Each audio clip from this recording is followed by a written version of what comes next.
Salut YouTube! Welcome back sur ma chaîne. Vous êtes bien sur la playlist La grammaire anglaise en quelques clics.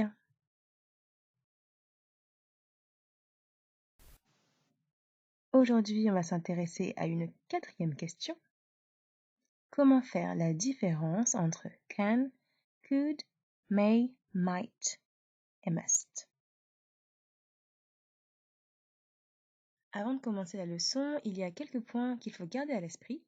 Il faut toujours utiliser l'auxiliaire avec une base verbale. Ne jamais utiliser un verbe en ing après un auxiliaire. Ne jamais utiliser un verbe en ed, donc c'est-à-dire au past simple ou au prétérit, après un auxiliaire, et ne jamais utiliser deux auxiliaires, l'un après l'autre.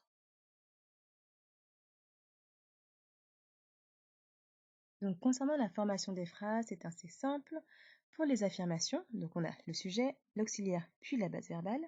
Exemple, they can speak Creole. Ils savent parler créole. Pour les négations, sujet plus auxiliaire plus base verbale.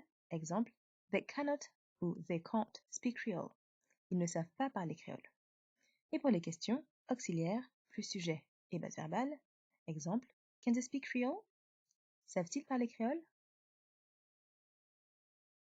On utilise can pour parler d'une capacité. Exemple, I can dance salsa. Je sais danser la salsa. She can't speak English. Elle ne sait pas parler anglais. Can they cook? Savent-ils cuisiner? On utilise can pour parler d'une permission. Exemple, can I leave now?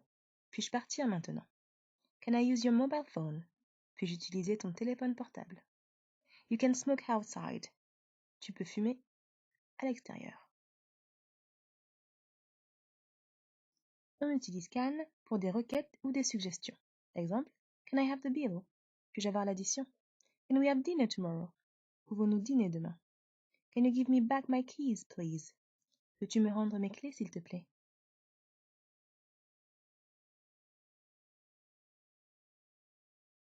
On utilise could pour une permission polie. Exemple, could I have another cup of tea, please? Puis-je avoir une autre tasse de thé, s'il vous plaît? Could you repeat that again? Pourriez-vous répéter cela de nouveau? She could sit there if she wants to. Elle pourrait s'asseoir ici si elle le veut. On utilise could pour une capacité dans le passé. Exemple, I could eat junk food every day when I was younger. Je pouvais manger des cochonneries tous les jours quand j'étais plus jeune. I could see that Justin was very happy. Je pouvais voir que Justine était très heureuse. Could you run 15 kilometers when you were 30? Pouvais-tu courir 15 km quand tu avais 30 ans?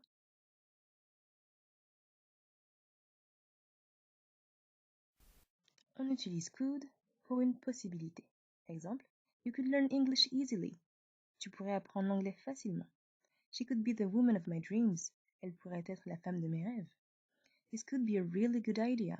Cela pourrait être une très bonne idée. On utilise may pour des permissions formelles. Exemple, may I come in? Puis-je entrer? You may speak now. Vous pouvez parler maintenant. May I ask a question? Puis-je poser une question? On utilise may pour suggérer une possibilité.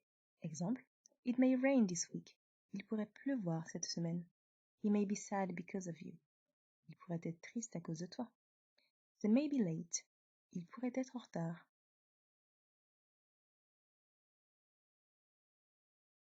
On utilise might pour une possibilité. Justin might be home now. Justine devrait être à la maison maintenant. It might be a bad idea. Ça pourrait être une mauvaise idée. They might be ready in 30 minutes. Il devrait être prêt dans 30 minutes. On utilise must pour une nécessité ou requête formelle. Exemple, you must go now. Tu dois partir maintenant. She must talk to him. Elle doit lui parler. They must be on time. Ils doivent être à l'heure. On utilise must pour montrer que quelque chose est très probable. Exemple, they must be home now. Ils doivent être à la maison maintenant. She must be very upset. Elle doit être très bouleversée. You must be very tired. Tu dois être très fatigué.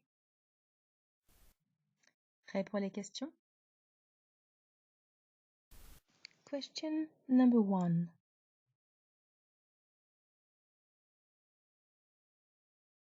Clique sur la bonne réponse.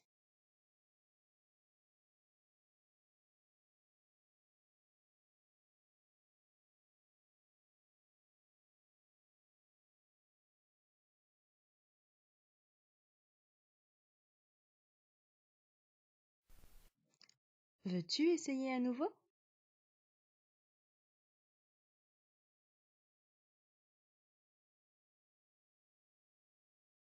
Anna is such an amazing singer. She must practice a lot. Super, c'est la bonne réponse. Question number 2. Clique sur la bonne réponse.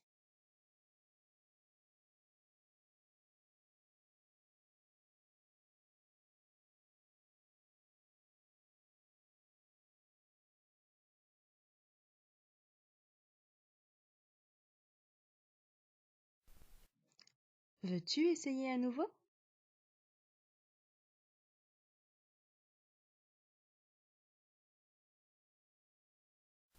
It might rain tomorrow, so we should postpone our picnic. Super, c'est la bonne réponse. Question number 3. Clique sur la bonne réponse.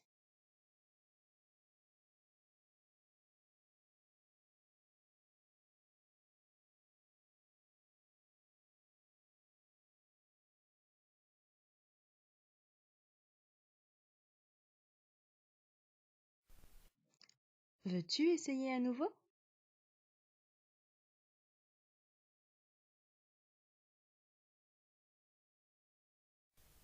That's amazing. Emma can speak Chinese and Portuguese fluently. Super, c'est la bonne réponse. Question number 4. Clique sur la bonne réponse.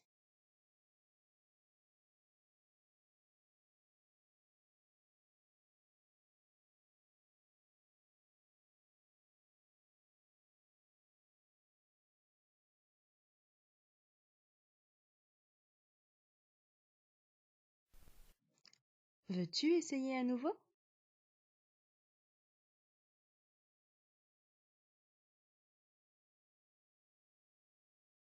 Please, sir, may I ask you a question? Please, sir, can I ask you a question? Super, c'est la bonne réponse. Merci d'avoir visionné ma vidéo. Si tu souhaites éclaircir quelques points en grammaire, n'hésite pas à me le faire part en commentant sous cette vidéo. Et avant de partir, n'oublie pas de t'abonner et reste connecté pour de nouvelles vidéos. See ya!